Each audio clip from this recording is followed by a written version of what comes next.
Hi, guys. See if people start trickling in. We're a little earlier than usual. Judge, this is Judge John Prince, right? Exactly.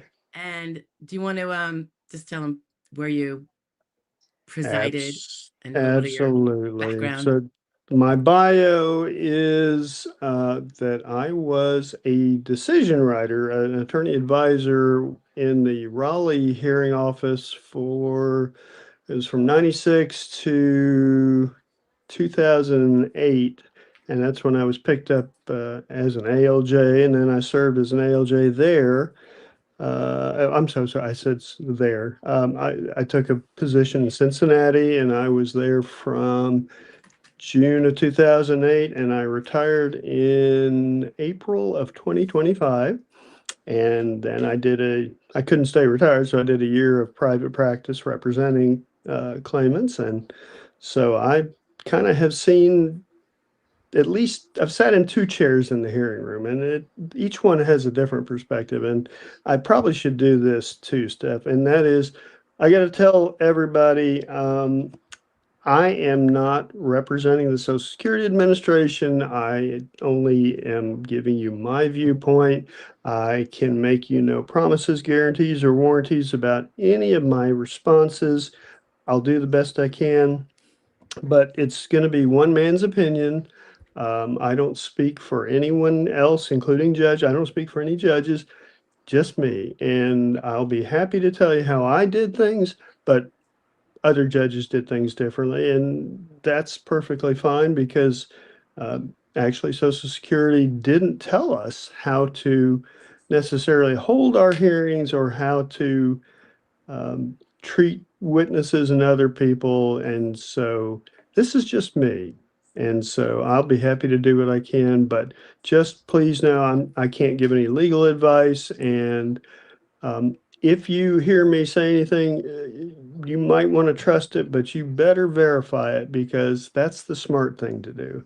I can Absolutely. I can give you some background and some context, but do not treat it like it's coming from the burning bush because it is not. So Not to mention, we don't have any of the case facts, the no, entire no, case facts. So nothing can really be advice. It can only be consider this, look into this, do your due diligence.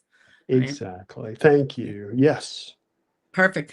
I just had a quick question. Do you, and this is only because I hear this one all the time, so maybe some people would be a little interested.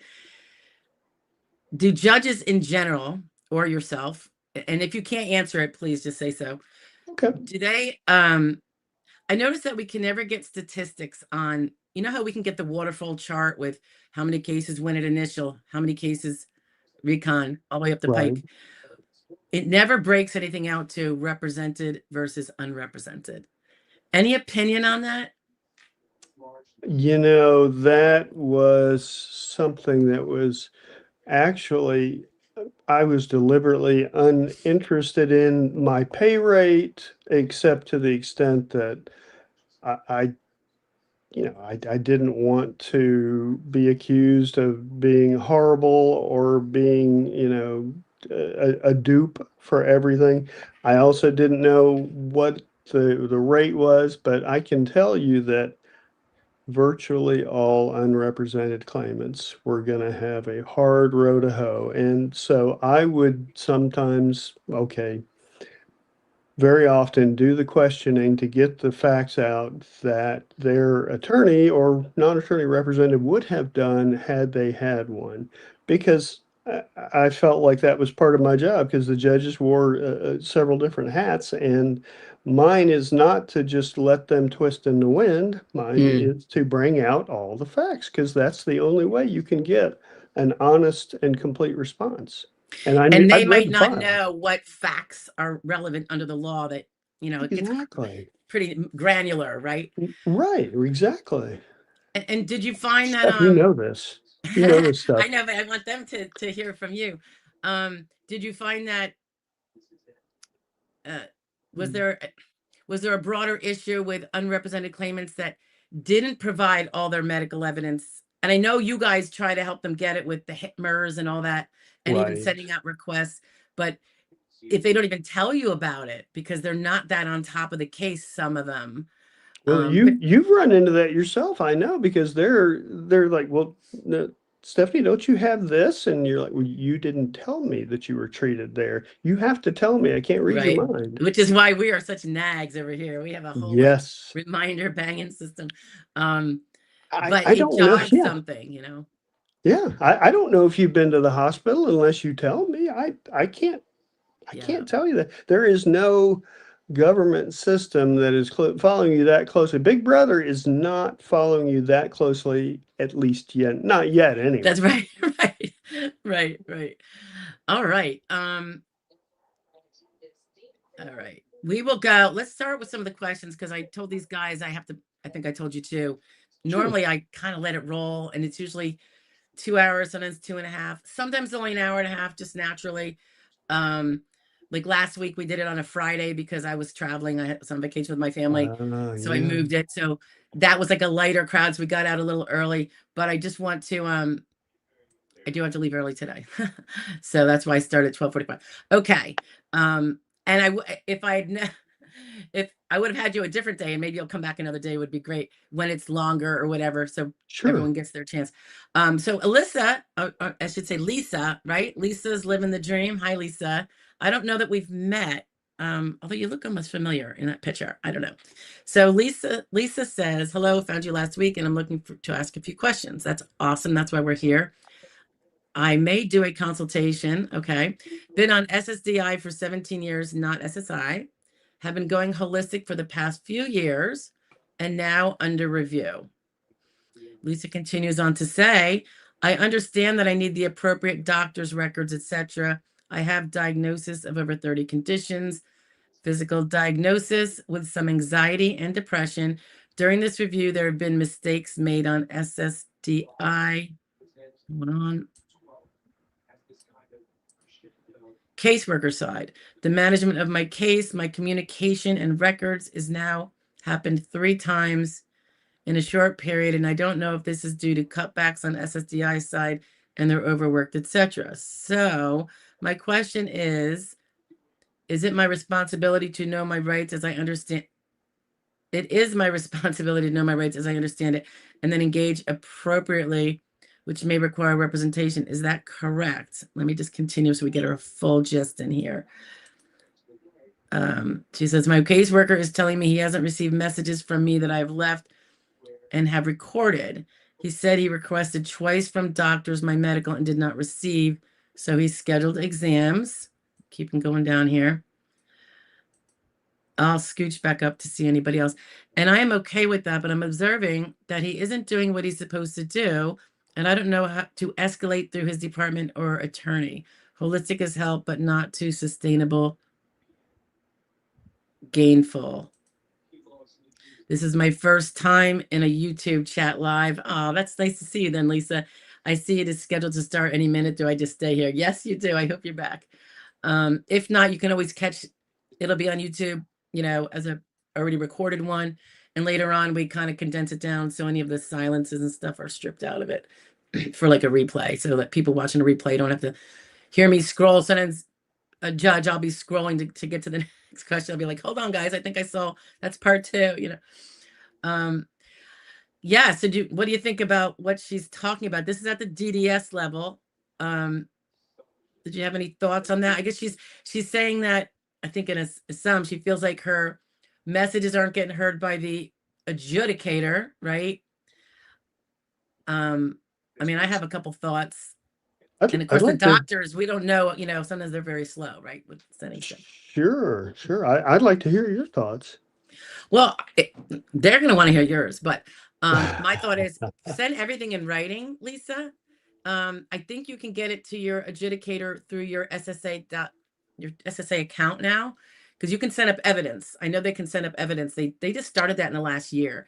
So Interesting. they cannot, I don't think yet, Judge, see, how like we as reps who are connected can see everything in the OHO file. And Right. now, as of the last couple of years, the biggest blessing was we could see it at the initial and recon, which would I be love included it. where I she's at. And love that's it. been a game changer for getting cases more worked up earlier for earlier wins, in my opinion.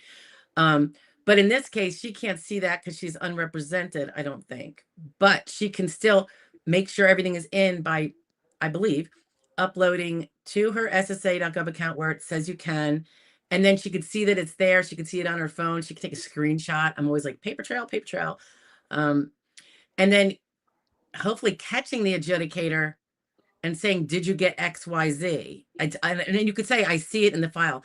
And I will say, with the electronic file that we as reps have access to, very often the adjudicator and I'm not trying to put down adjudicator because they're working very hard. But this happens a lot with function report, work history report.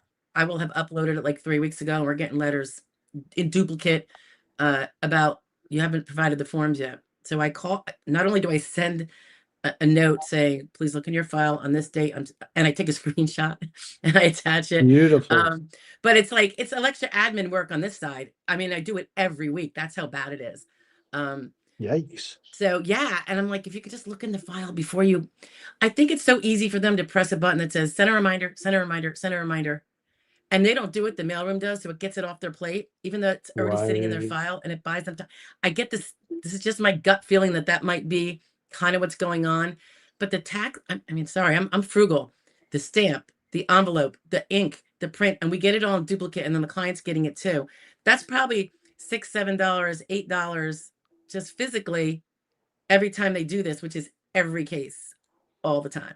It's infuriating. But So it seems to me that Lisa is undergoing a medical improvement review, and that's going to be a situation where she had alluded to representation.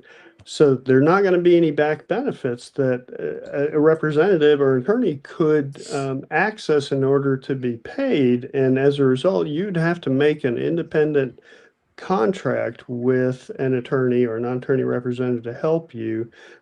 Typically, and Steph knows this all too well, having done it for 21 years, that's where the representatives and attorneys get paid. It's from back benefits. And so this case is one where Lisa, really, you are the one that's going to have to ride herd on the adjudicator. And I don't mean that in a negative way. I mean, just making sure that they're aware of everything that you've submitted, everything that they should know about. And if there are any records that maybe you can't get yeah, you're having trouble getting them, ask them to do it and say, hey, I see you don't have these records. I asked them if they could send them. They said no. Then you ask the adjudicator, say, hey, you know what? I can't get them. Can you please get them? That's what I would do. right, and it does sound, I mean, typically we know the adjudicator sent out the request to anything she put in the, whether Sure. it's I don't know if they call it 3368 when it's on CDR, but yeah, if I would be calling the doctors and making sure, and you can also send them your own HIPAA request for your records, and then you send them to the adjudicator if you have to, Lisa. One last resort, and it's not even, it's kind of frequent actually. If you're, now it's holistic, so you may not have this, but for bigger networks, the portal records, they're not exactly the same as the officials, but they're the next best thing if you can't get the official set, because now they have to generally have those progress notes in there. And that's under a law. I think that was, yeah, over the last like 5, 6 years. But that's just be on top of it. And I wish they could see. I wish the pro says could see what's in their file like we could see. I'm not sure why they haven't done that yet. I imagine they're going to get to it sometime. I would Since they think, yeah. seem like they're moving in that direction, but that would help them at least know, oh, I see Dr. Jones stuff in there. What is your thoughts on holistic evidence in terms of weight and all that? Well, so there are acceptable, I'm sorry, let me try that again in English this time. I'm really having trouble with that word, acceptable medical sources, and then those who are not deemed to be acceptable medical sources. My guess is that probably many holistic providers are not going to be viewed necessarily as acceptable medical sources. I can't guarantee that, but I think you run that risk. But on the other hand, this is your health, and you've got to do what you think is best for you. Just know that the system is tilted, I think, and probably rightfully so, only because it's all based on this towards the traditional providers, towards the doctors and the nurse practitioners who are practicing conventional Western medicine, for instance. So, you know, your evidence may not be taken or given the same weight necessarily as, you know, the clunky old reliable doctor you go to. Is it fair? I don't know. I don't make the rules. I never made the rules, but Social Security does. And so I just think, and Steph, when you agree, you kind of run a risk if you're going outside what might be an acceptable medical source. I do. I mean, I have a couple clients that have gone that way. And because the other way just has not done anything. And a lot of times I find it's when the modern medicine has such bad side effects for their particular body. Sure, um, sure. and so they're doing other things that have helped them more. But I always wonder, can you do both? That way you have the MDs or the DOs and the nurse practitioners that are in that same group now and the Yeah, PAs while you're still, just for the sake of keeping that evidence. I always say with the people that have already prevailed, sure. just always know that always have your back window with sufficient acceptable stuff, MDs, DOs, whatever. Even if it's just that every 6 months checkup and complaining about what's going on and talking about what's improved, what's not improved, maybe while you're still doing all your holistic stuff. Because I get the holistic desire, particularly when other things come with some other, they don't work, or they have really bad side effects like medications or whatever. But so that's my one thought of how they can maybe ameliorate that problem of, Love it. I love it. I you mean, know, yeah, if you can get, or, and I think you kind of alluded to this, if you can get that care even within the offices of that particular office, you've got that umbrella that now tends to make it acceptable, or at least maybe more acceptable than an independent person. Again, I just think the system is really weighted towards the traditional Western medicine. Um, I'm not even sure what word I would use. Traditional medical or Western medical system. yeah, it's like they have the whole, and it probably came from like the medical profession itself, the acceptable Yeah, medical course, like the acceptable way to have something diagnosed versus just something that says it's diagnosed, like they have to follow certain things, in the record somewhere too. sure. Um, but it's a tough one. I mean, Lisa, at least they already found you disabled, but you said it sounds like you morphed away from the original way, which was the acceptable under the rules, and expanded into holistic. So I guess I'm wondering, did you totally drop the other, or did you add this to it as like a what would you call that? Added it, like an additional treatment course, as opposed to totally. Adjunct, Yeah, yeah. auxiliary. Yeah. Right, exactly. That would be my question. And then of course, as you were saying, she has to be sure to get that stuff in They'd say, well, isn't that their job? I said, it is, but humans err and things happen. I go, are you going to are you going to be fine with a denial because it was because they didn't successfully get your Exactly. records? Like you still want to win, you just got to do it. Well, there's a phrase that, being an old fart like I am, I don't know how many people recognize it, but trust but verify. And that was Reagan talking about Gorbachev and the former USSR. Trust but verify. That's kind of how I would approach it, Lisa. And just be aware that this is going to be weighted towards acceptable medical sources, doctors, nurse practitioners, PAs. Trying to think. Objective Psychiatry. diagnostics, Yes, yes. you know, Done with, um, done with rulers, if you will, measures that are generally accepted. yeah.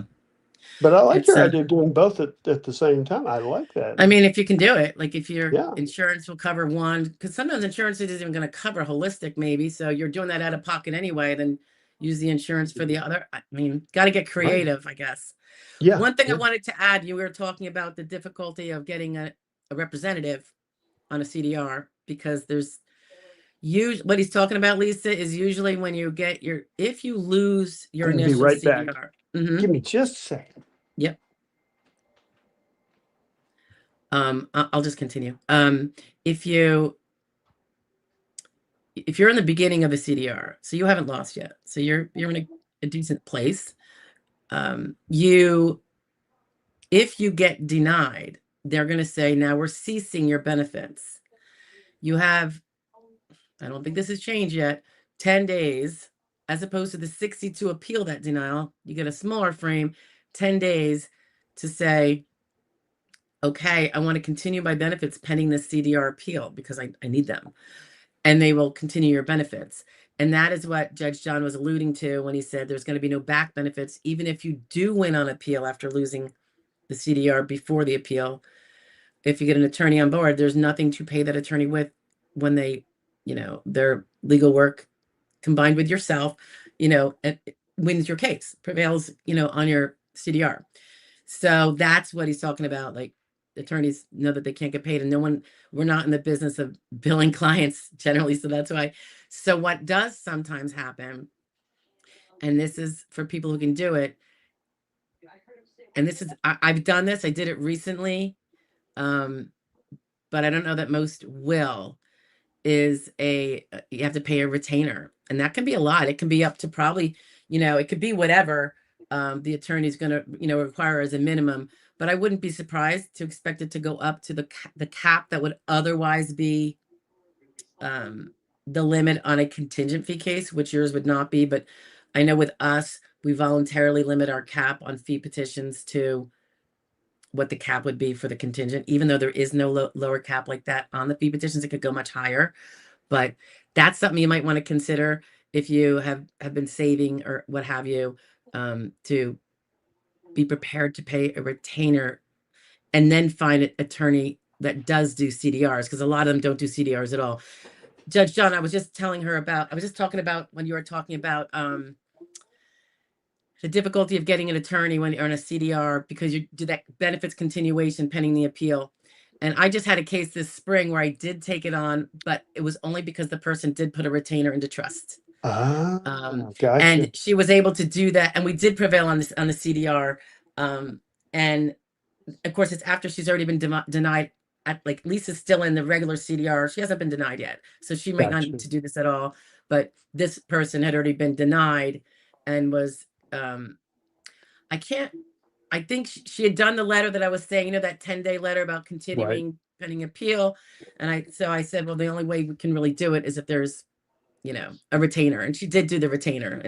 And then because we prevailed, I didn't take it all the way to hearing or anything.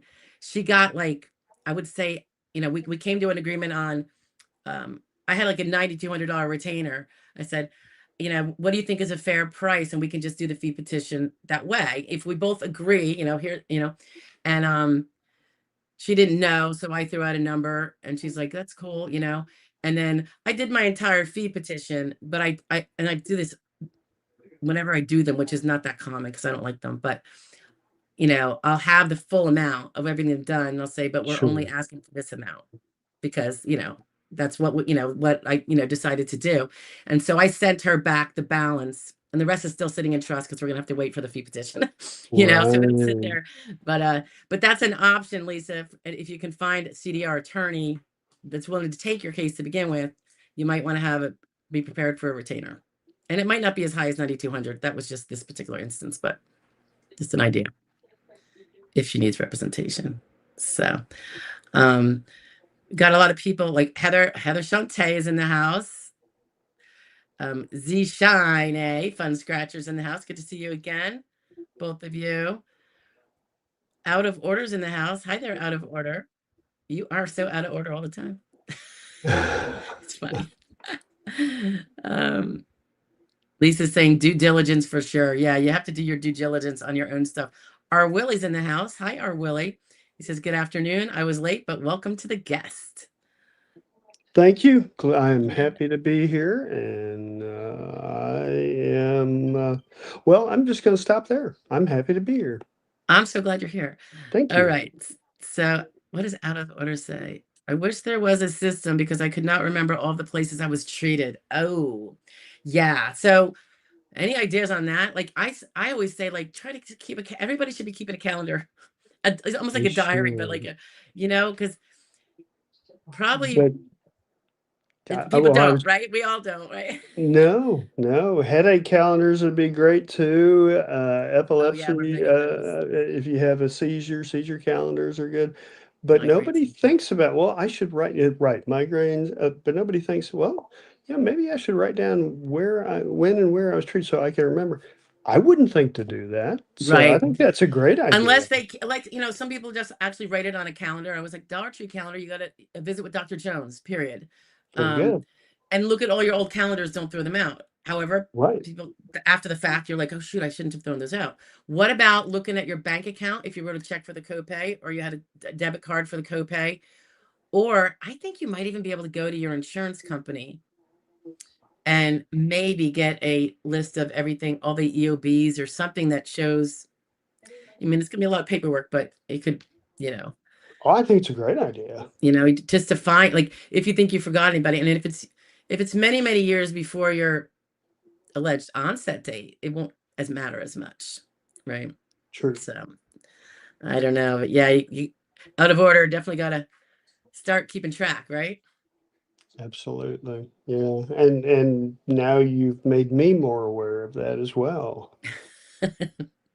But I'm in one system typically, so it's not a problem. But if you go to different providers Or in different different network, systems right? or different Health network. networks, yeah, Yeah. Now with networks kind of like almost taking over everything, it might be easier for people to keep track. You can just go in and see mm, years back of your visits. So that's a good yeah, point. yeah, they are very ubiquitous these days. They're consolidating and doing all that, and I'm Yeah. just now talking about stuff that really doesn't matter. So I'm going to shut up. No, no, but it's true. I mean, it's all true. And there's still a lot of people that are not in a network like that. So, I mean, Sure, or they go at a network or they have both, you know. sure, Um, but it is easier from my perspective, working wise, when they're in a network. I will admit that it's much easier for me. it For is. sure. Contrasi's in the house, and I don't think we've met, have we? Nice to meet you. Contrasi says, so I had to sue the feds. Okay. And honestly, I would like to know when I should just give up. I would have no idea. Goes on to say, I have done everything I am meant to and followed all the laws and rules, but seems the BS is stacked against me. Contrasi, I'm assuming that you're saying that you lost an SSD case, since that's what we're kind of talking about. And I don't know what you sued on. Maybe you thought maybe some sort of due process right was violated, so you're in a different arena. Or maybe Mhm. somebody took the case up to federal court. I mean, Oh yeah, are you in federal district court on the same, like, did you have an SSD case get denied at ALJ, get denied or declined a review by the appeals council, and then take it to federal district court, the same case? It's kind of, we're not totally clear, I don't think. No. Mm. Vicky says, hi, Vicky. I don't think we've met. Hello, I have a question. I've worked for 37 years, and at my last job, it was only 20 hours a week where I had 3 major panic attacks and needed ambulances at work. I have suffered severe attacks. Okay, I'm not sure where the question is. Let me see if she finished it up. Okay, she finished it up down here. So let me pop down. She says, my question is, since I had so many attacks at just a 20-hour-a-week job, can the judge say I can work 40? This one will be good for you, Judge. Also, vocational expert said no to pass 3 jobs, and judge asked any other, and the VE named 3 new ones. She said to judge's first 2 and no to the 3rd. Then my lawyer asked off task, missing 2 days, needing 1 and 2 hour breaks, and she said no jobs at all. 3, is that a good or bad sign? Judge has a 34%. I assume she's going to say award rate. Thoughts, Judge? Not a good sign. Not a good sign. Is that, you want to tell her why? Like, what are your thoughts? So I guess I would have to put my spin on this. And again, I'm not giving Vicky any legal advice here or substantive advice like that. But my thought process is this. If you could not regularly complete even a 20-hour work week, then how in the world are you going to be expected to complete a 40-hour work week, even in a different job? Because if you're having panic attacks and you're requiring emergency intervention, nobody is going to want to keep you if they do hire you, and they'll find a way to get rid of you. So if I accept all this as true and you have these attacks, and we only know about the 3 that you've told us about. So, but if you've had them more often and they're taking you out of work, even could be 30% of the time, I don't see how that's consistent with the ability to perform substantial gainful activity on a regular and continuing basis. I would find it inconsistent. And I would say that I think if I were arguing the case, and I know I'm not giving legal advice, and I want you to know that, but my argument would be, look, if I can't do 20 hours, then I clearly doubly can't do 40 hours. Does that I hope that makes sense, Vicky. I think it makes sense to me. Right. What do you Now, think, Steph? What do you think? well, I think reality wise, that's completely undeniable, like gravity. Yeah. My worry is, what do you think about the judge's questions? Is there something, like a judge asked the first hypothetical, there's 3 jobs. It's only when the extra limitations are put in, and the ones put in by the lawyer, not the judge, even though judges do it and still don't find it to be so about off task, even though sometimes they ask the question, right? Oh yeah. Do you think there's any kind of view on the questions that is like the judge maybe asked them that way because he didn't find that the record, how he has to find that off task in the record, right? And Exactly. so that's the problem, right? Yeah, and so if the judge doesn't give that because he or she does not find that that's supported by the record, then you could end up with a situation exactly like the one you have here. And yeah, if it's not supported by the record, then the judge is under no obligation to ask a question of the vocational expert that would include a limitation like that. And the judge can ask anything they want, to be frank, and include whatever limitations they think are appropriate. Just know that if they are not supported by the record, unless the judge is just trying to appease you and your attorney a little bit, they're not going to include those automatically disabling questions like you're going to miss 4 days a month. Like suggesting it could be possible when he already doesn't think it does. Right. Is that what you're saying? They wouldn't Well, punk they you wouldn't that include way. it. Right. They would not even bother to include unless they just decided, well, I'm going to appease somebody. And if this is appealed, I did ask the question, but I'm putting myself in the shoes of a judge I've never met and don't know anything about, as well as case facts that I don't have access to. And so I would just agree with you, Steph. If there's not support for those limitations in the record, or if there was like 1 week where you had these 3 panic attacks all in the same week, but nothing else other than that, then it's going to be harder to say, well, I would be off task and I would be missing a lot more work. Well, no, these happened in 1 week. You had a terrible Yeah. week. What about the rest of the time? Yeah.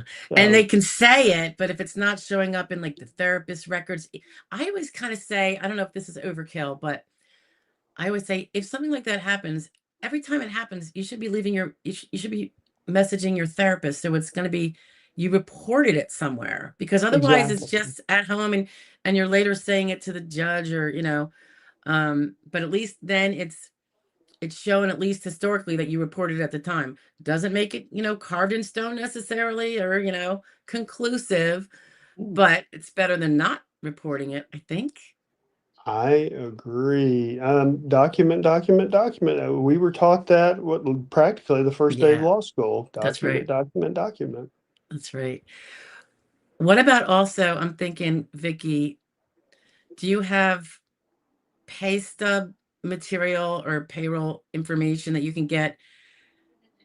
This sometimes works better with full time, like leading up to when they stop working, but showing called out sick, or had to leave early, like the history of the attendance being affected. And that's kind of objective evidence that at least you are leaving. Yeah. And the history is there for that. Might just be something else that, I mean, she's past the hearing now, so it's, not really something she could do now, but maybe she Yeah. already did it. Maybe it's in there. So fingers crossed for you, Vicky. But the judge does agree that if this is all found, supported in the record to the your judge's um, satisfaction, then by definition you're disabled, right? It would be by I, definition. yeah. Yeah. Hmm. Hey, Kevin Johnson's in the house from Tennessee. Oh, The Kevin says, volunteer "Hi, Judge." stayed. So Tennessee. I don't know what my final pay rate, it was high. And When he says, excuse me, 1 second, Judge. When he says pay oh, rate, he sure. does not talking about his salary, guys. He's talking about cases that he agreed the person should be paid, awarded, not his salary. I think it's fair to say I paid more, I believe, than the average judge. And anytime you talk to a judge, I believe a good judge is going to think I was right every time. Because otherwise, without that kind of certainty, if you're riddled with self-doubt as the ultimate adjudicator, or at least at the hearing level, then your pay rate is probably going to be like this. Um, I felt like, and Steph, can I have like 2 minutes to just give my theory? So Yeah, please. I believed that I needed to read and know and become familiar with every page of that file. That was something I committed to do, and took notes, of course, highlighted stuff. And so I knew what was in the file, and that meant that I knew if the testimony was consistent with what was in the file. So if I looked at this person not as a paper cutout, but as a 360-degree person, you look at all of that person.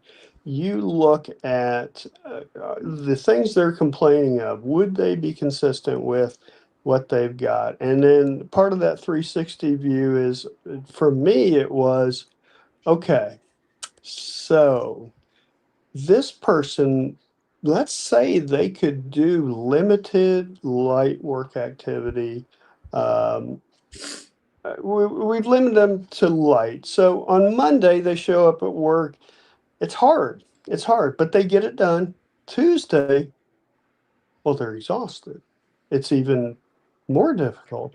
Wednesday, they don't even show up because they're so sore, and the repetitive nature of what they're doing has exhausted them physically, mentally, and emotionally.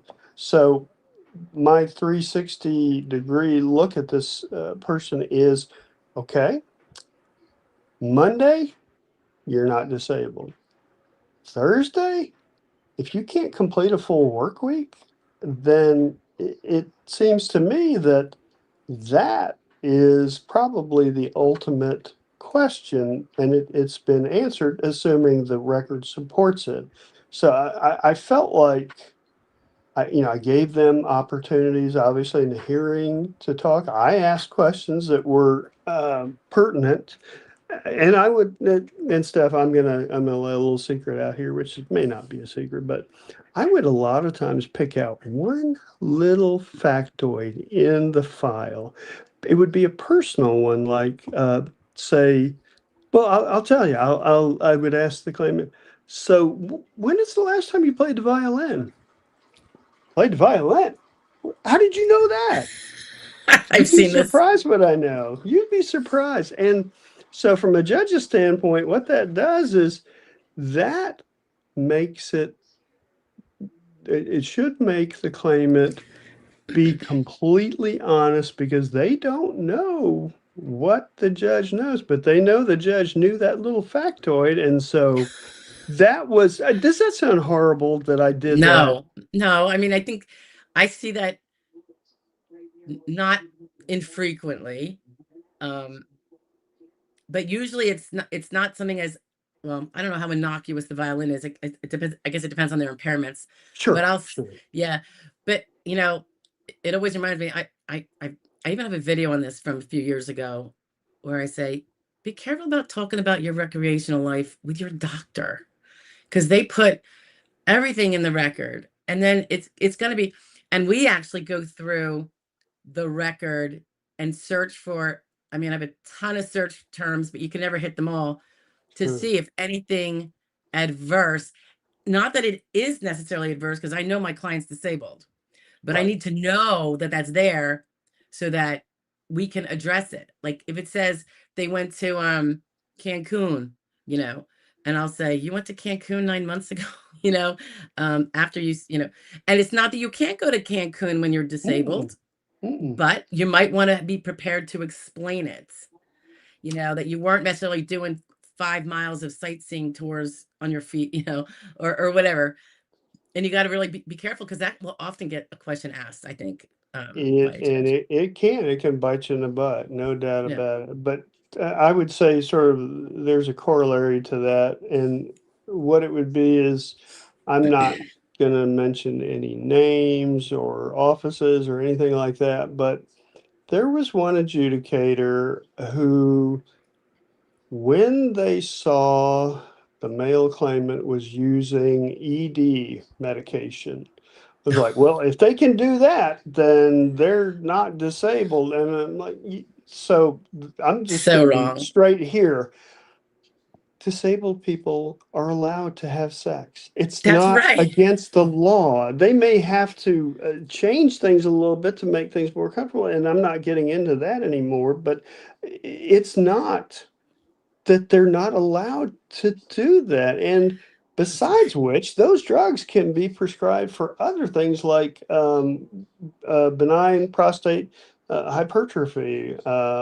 And I know it's probably I've got the hypertrophy wrong. It's something else, hyperplasia. So yeah, there can be innocent explanations for these things.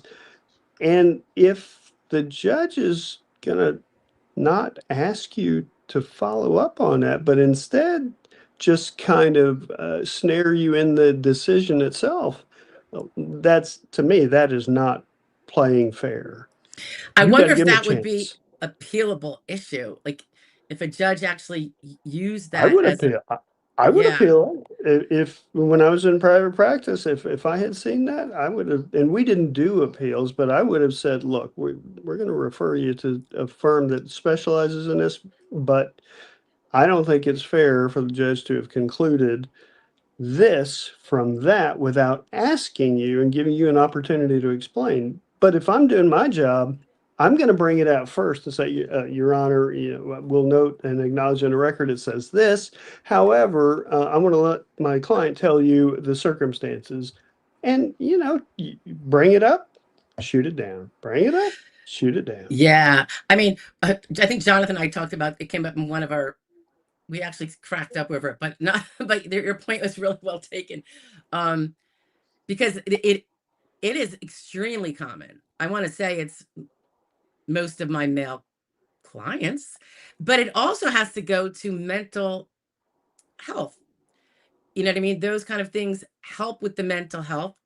Not doing it Yeah. sometimes exacerbates the mental health. Is just one more thing that is affecting their quality of life. So Yeah, I think it's literally such and a great point you figuratively. brought up. Literally Yeah, and figuratively. right, right. So, but it's a really, really great point you bring up, that maybe we should better just have it in the background as having touched on it. Absolutely. I mean, honestly, I had a guy that was pretty much in a wheelchair, and his wife had a baby.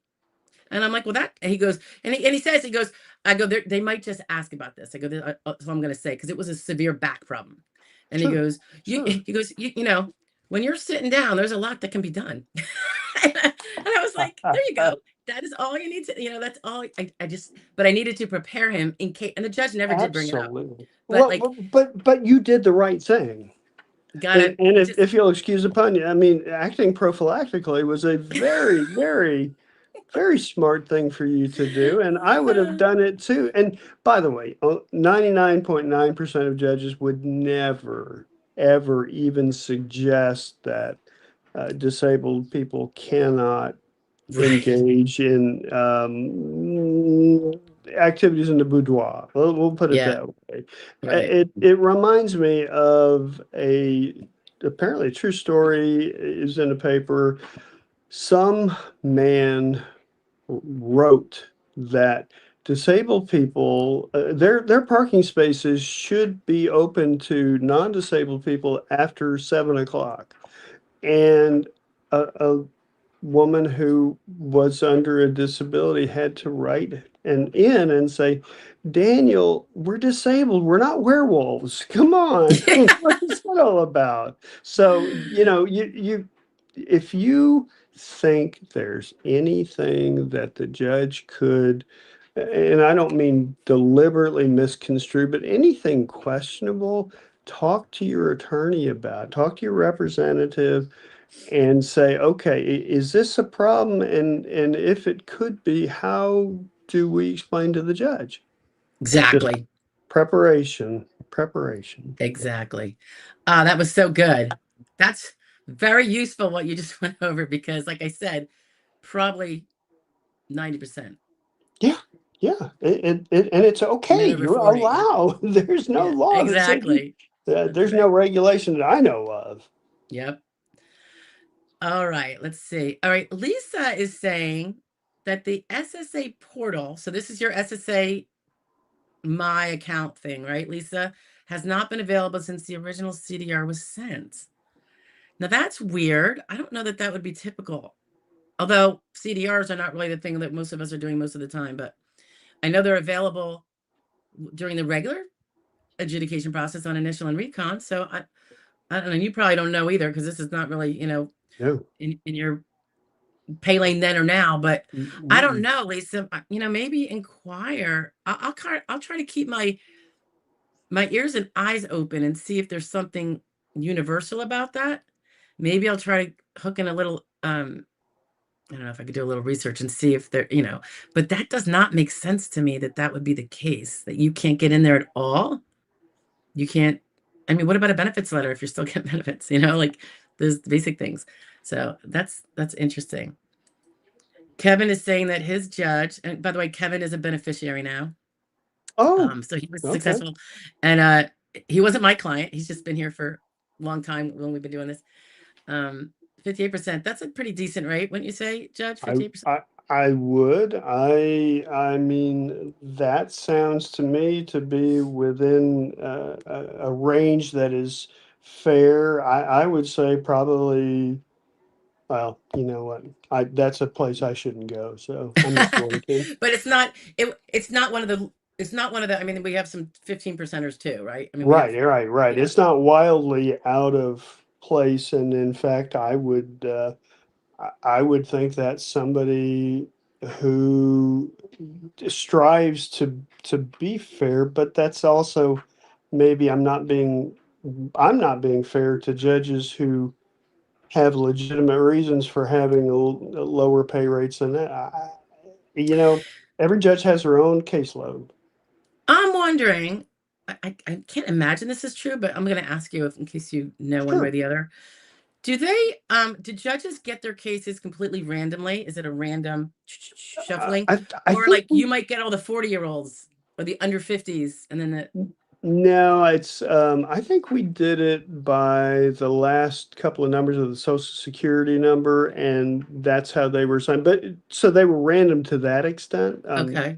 We didn't have any control over it, but years ago, before all the let's just say misadventures by some SSA OHO or ODAR people, judges could go into master docket, grab whatever cases they wanted, and look at them and say, "Well, I'll pay this and I'll pay that and I'll pay."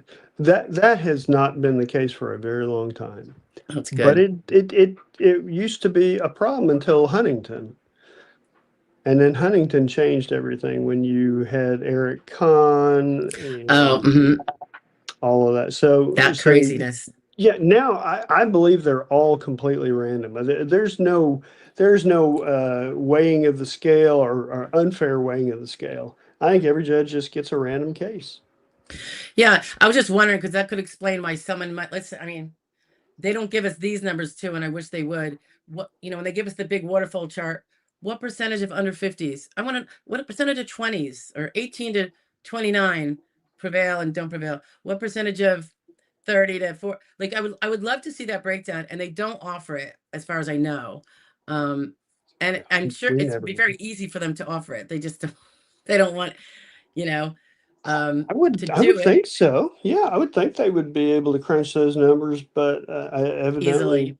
yeah, Yeah, I mean, evidently they don't have a reason to, I or they guess have a people will reason be not to. appalled when they're like, wait a minute, I'm 35. Why do 35-year-olds not prevail as much as a 58-year-old? I mean, the rules are different, legitimately. So, yeah, Literally, yeah. literally. Oh, we talk about the grids a lot here, don't we, guys? All right. So, R. Willie says, since the change in 2017 with how the SSA viewed VA, PNT, and TDIU, why has there such difficulty or why has there such difficulty or consistency giving proper weight to the treat? I don't know what you're talking about with the VA. I I, I know the treating provider changed. Yeah, What is he talking about the VA? with the permanent and total disability, the VA, the service connected. There's a discussion. The former acting commissioner Dudek posted on LinkedIn, and I happened to post on it as well. And it asked very much the same thing as R. Willie, and it was basically, and former commissioner, acting commissioner Dudek said, why for the purposes of, and I'm really sort of overgeneralizing. If they're disabled by the VA, why can't they also be found disabled by Social Security? And is that fair? And that sort of thing. And so, obviously, different systems, obviously, different rules.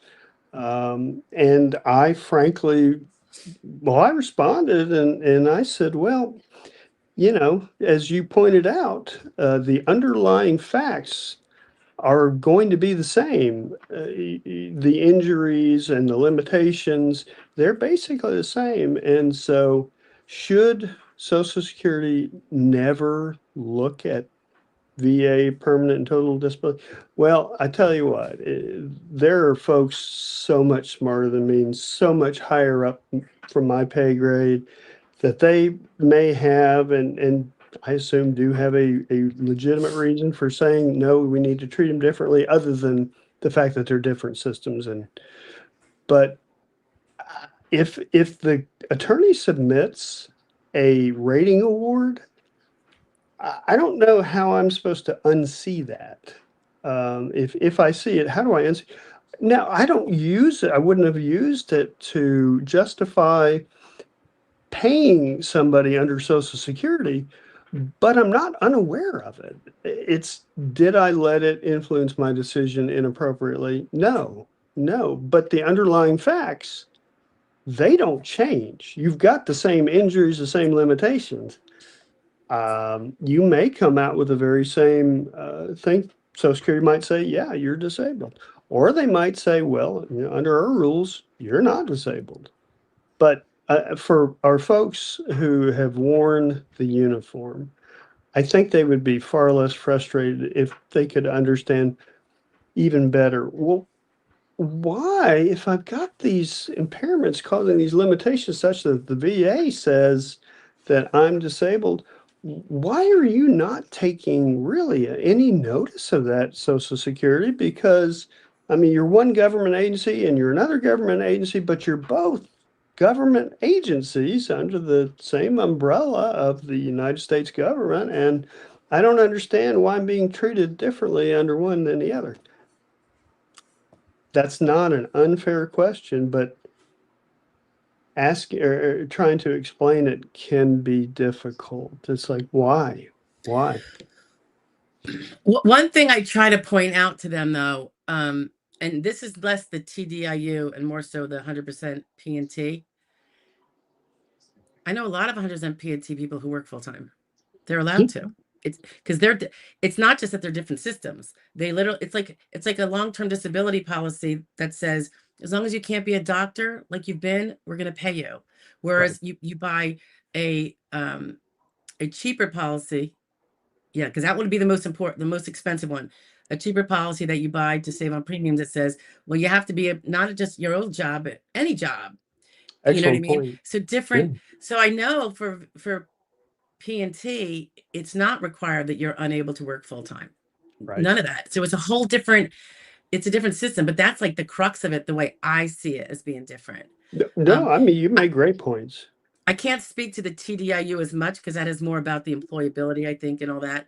Sure. And it's not my forte. And Judge, I actually took you know, back in this is so long ago, I was going to do VA work in addition to this. I was thinking back when I was first starting out.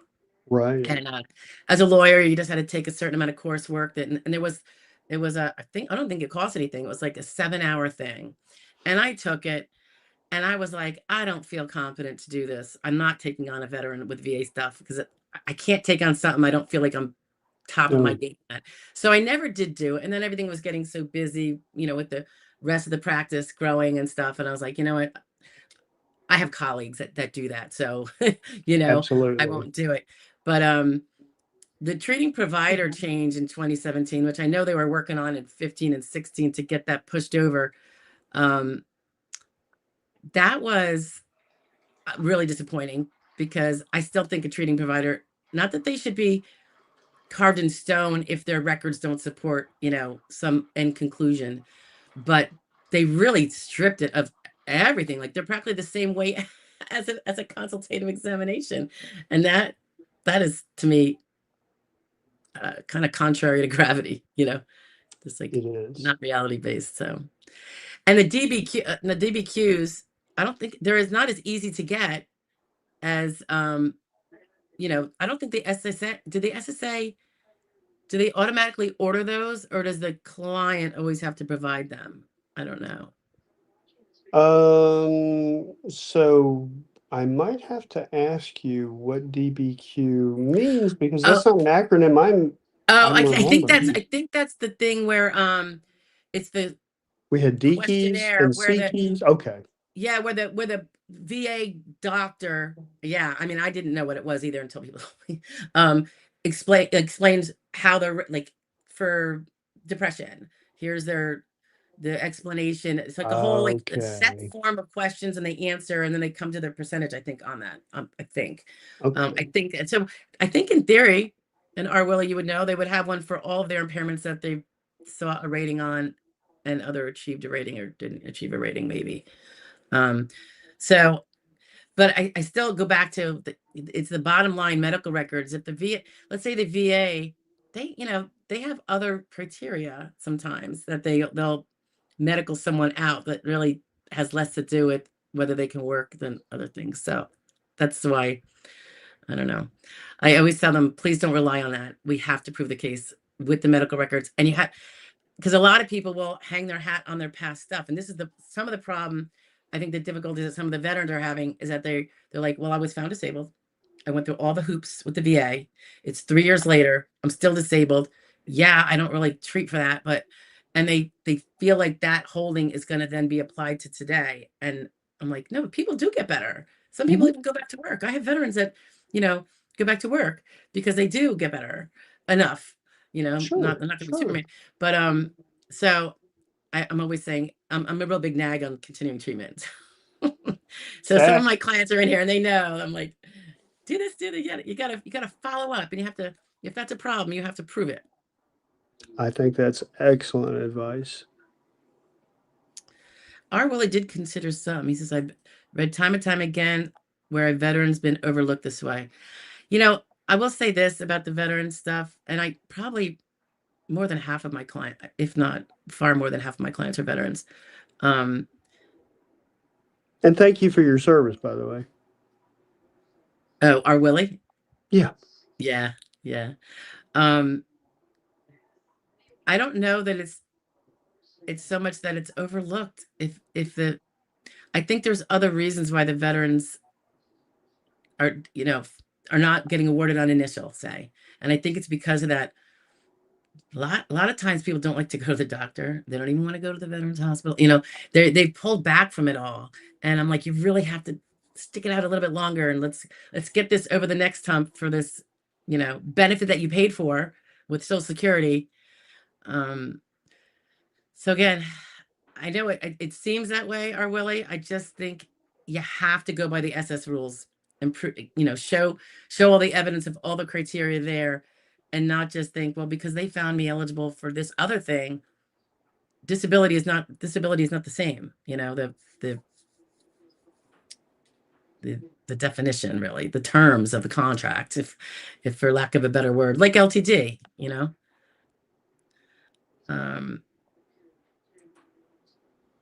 Vicky says, my question is, since I had, oops, we already did that.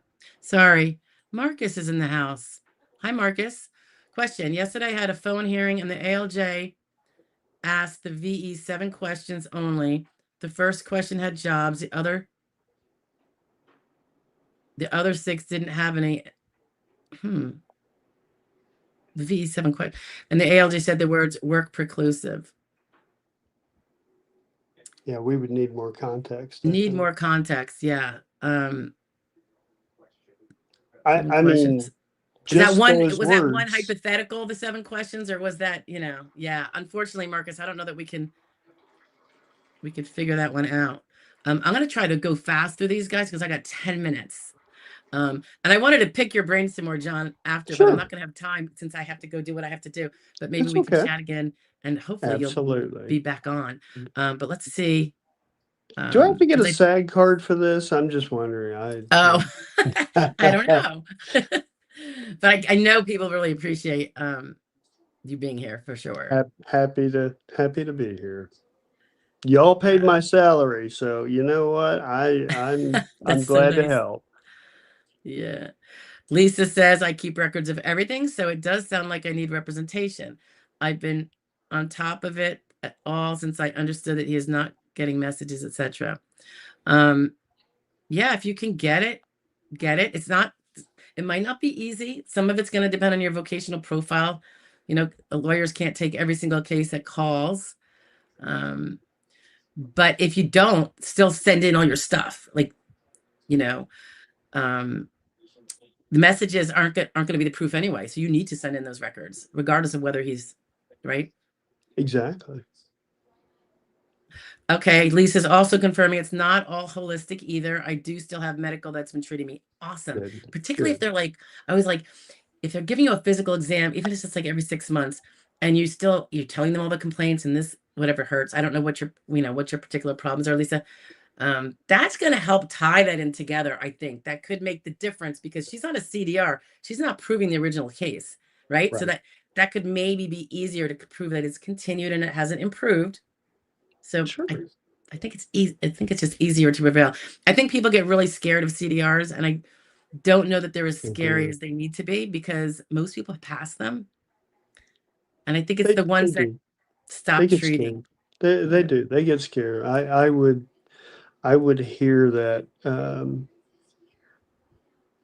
more than probably just occasionally, like because I would be one of the few judges who, if I had to do it all over again, I'd still do the same thing. I would often announce that I was going to pay a case because it put those folks at ease. They knew their journey was over, absent some finding that no, they've been working SGA the whole Mm. time, but absent that, I felt like it was not inappropriate to tell them because the hearing is so stressful. The prep for the hearing is so stressful. They're talking to this robed person who's making a decision that will affect their lives so profoundly. And if I knew what I was going to do and I could, tell them, "Hey, your journey is done. You are going to be awarded benefits." They didn't have to wait the 6 weeks or 8 weeks to get that. It's an additional 8 or 6 or 8 weeks. Um, Now, there were there could be issues, and that would be it's like somebody who's, oh, you didn't tell me you were working SGA. We just A literally technical found thing that it you out. can't get around. You can't, as a No, judge, get around it all. Yeah. no, Yeah. no. And I think that might have happened twice. And in 16, almost 17 years, that's not bad. But Yeah. other judges disagree and say, no, that you shouldn't be announcing anything because you don't know. It's interesting now that everything is MS Teams for many of us. I prefer the MS Teams. Um, but back in, when we, drive to the hearing office, it seemed like it was very rarely for a judge to say what he was going to do one way or the other. And I always thought it might have to do with there's a waiting room of people out there. I mean, I was just sitting with them for an hour and a half waiting for the hearing, right? And they're waiting for their hearing. And, there's not just the fact that, well, there are some mentally ill people that could maybe have a reaction. If I thought the reason why, this is just what I was speculating, Sure. why this is maybe why the judges don't tell people at the hearing if they won, because if people know that you're going to be told if you won, then they also are going to figure out when they didn't win because you didn't say it. And who knows what kind of a reaction for someone who struggles mentally to begin with in a severe way. So I think that might, because I haven't there been some instances where there was violence in a hearing room with I like threat I shit. think I think so, and your point is extremely well made. Maybe I would do it differently now, but my thought process really was, you've been through the damn ringer, and you know what? If I can give you the news that you're ultimately going to get anyway and save you from 6 to 8 weeks of developing an ulcer worrying about it. So my way was not everybody's way. In fact, I would say virtually, no, I don't know. I don't know because I don't know really what I my mean, there were some colleagues that did. did. There were some that did, but not always. Because sometimes they still really had to go through the file more after the Sure, testimony and do stuff. But sure. but even with like last week there was one. He did say it was a pay. He just didn't know what date we were going to go back to. and that was Gotcha. understandable under this particular case. Sure. Still don't have that. Maybe it was 2 weeks ago. I'm like, come on, hurry up with the decision. But yeah, it's just something that I always, pondered That's about. a I always tell my people, you're probably not going to know after the hearing what the that's a answer is. that is a I mean you made the argument, maybe the best argument for not telling people, and that in the fact that they may be found to have been working or they're technically ineligible. Um, Yeah. yeah, they won their case with me. They convinced me that they were unable to work, but then there's something else that steps in to maybe bar them from getting benefits. And so I don't know, Steph, I think you've talked me into now saying if I were a judge today, maybe I wouldn't announce it, even though I had the best of motivations. I really did. However, we know what they say Well, about I love it best when they do intentions. it. I will say I love it when they do it. And I think it might even be easier now that things are MS Teams, they Right. don't have to worry about violence erupting or anything. Um, but that was just what I thought at the time. Because Yep. some did it still, but I found that most of the time it didn't happen. And it might be also a difference on different hearing offices might be in an, I don't know, an area where there are maybe more men, I don't know, like where maybe it's just known to have danger or I don't know, you know. I, So I, I only had one person even vaguely threaten me, and they were about, and I'm doing this about 3 feet tall, and not literally, but let's just say that I wouldn't have had any difficulty defending myself absent a gun. right, right. And then And they have the metal detectors usually. So well, but I have to we tell you, got I got a letter from that guy, and he addressed it to the dishonorable Judge Prince. I got a laugh out of it. I was like, dude, oh, I'm sorry that you didn't win, but you didn't have the proof, and so you can call me dishonorable. And he said in so many words that didn't come right out and say, I'd kick your ass if I ever saw you on the street. No, you wouldn't. oh man. Yeah. I have to tell you, and I know we got to close off here momentarily. I could never be a judge. I mean, aside from the fact that I wouldn't be bright enough, but it would be so Stop hard. it, But stop listen, it. do you know what I mean? Think about it, guys. You have so much on your shoulders, knowing, and probably everyone that walks in the door, even if they're not going to be awarded, they've got big problems. They just haven't risen to the standard. Sometimes for the technical reasons of the medical evidence is just poor recording by the doctors and it's not there. But it's like that. I don't know. I would have a hard time. No, I would have a hard time doing that. nope, you would be fine because you would have that confidence having known what's in the record, having listened to the testimony. There are only two decisions that I might have done differently over the years, and one was a bipolar case. I can't remember quite what the other one was, but as I thought about it, I thought, well, I might have done that differently. But two cases over almost 17 years, that's not terrible. Right. So not a Right. lot of regret. Oh I, gosh. I enjoyed it. Yeah. Yeah, I just don't know. Like I feel like I would be like, oh, I don't know. I would have a hard time, maybe. Like I I had that crazy confidence that I was doing the right thing for the right reason, and that's all I wanted to do is make the right decision for the right reasons. and I guess the hardest part would be like, let's say did you ever have this where you could tell the person was disabled, it, but the record wasn't there and you could not legally support it where it's not going to get flipped by appeals counsel sua sponte or something, right? So was that pain, like did that happen and was that painful? So I really can't comment on that. I don't think that would be fair to all the Understood. people. Yeah. So that's about the only question I'm going to decline, just because it opens up so many.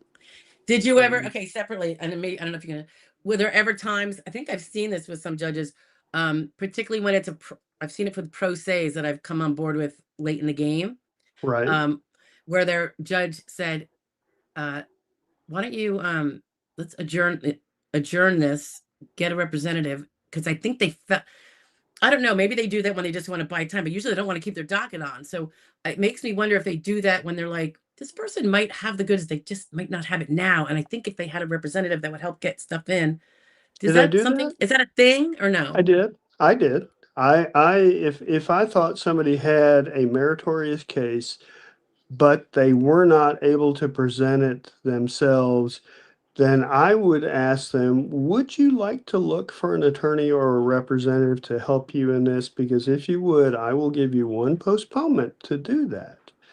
And normally they would say, I think he's telling me I should probably get a representative, which is exactly what I was telling them Hmm. because they would I can only, as a judge, I can only do just so much. I can't represent these claims. I'm not going to represent the claims. I can't, I would lose my job. I would go Hmm. to federal prison, big boy prison. Not to the camp, golfing ones. So, um, I would do that because again, judges wear the multiple hats, and I thought it was within the bounds of what we were doing in a non-adversarial system Right. to allow them the opportunity. Now, if they said, nope, I want to go forward, okay, let's do it. Right.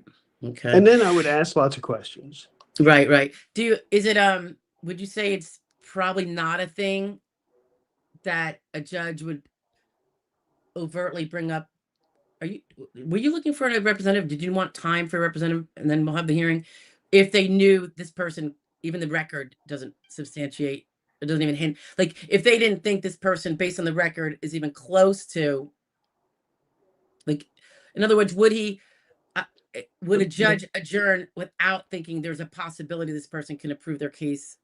Well, Because that's just so kind of like dragging stuff on that when they had a hearing that there was, responsible for, I you know what I mean, mean? I suspect I did that because when they come in unrepresented, I'd ask him, would you like to have, you could have a postpone if you wanted to look for a representative. If that's what you want to do, I can give you one postponement, but that's it.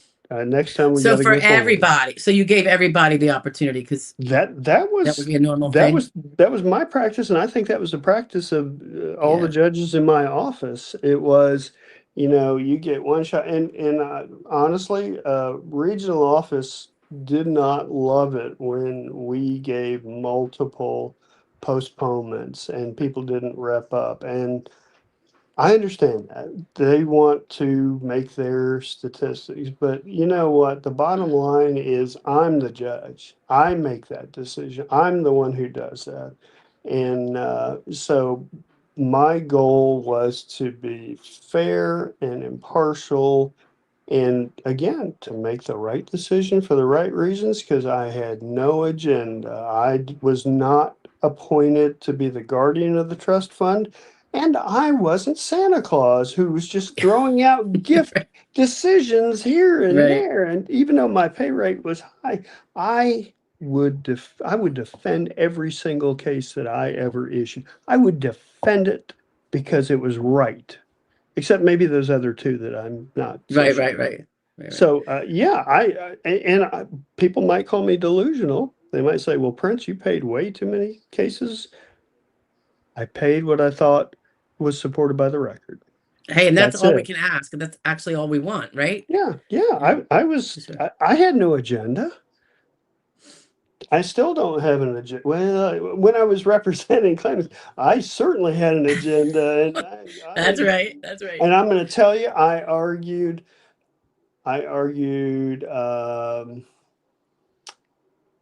you know how you talked about the two female judges that gave some, Yeah. yeah.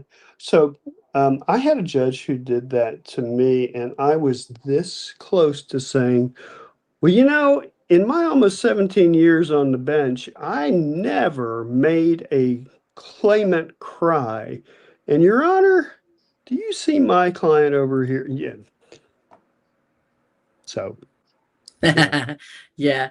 I mean, claimants will cry sometimes because they're in a very, some that that's one of the part of their Yeah. emotionalism with their, but No, to make this them is cry is like, yeah.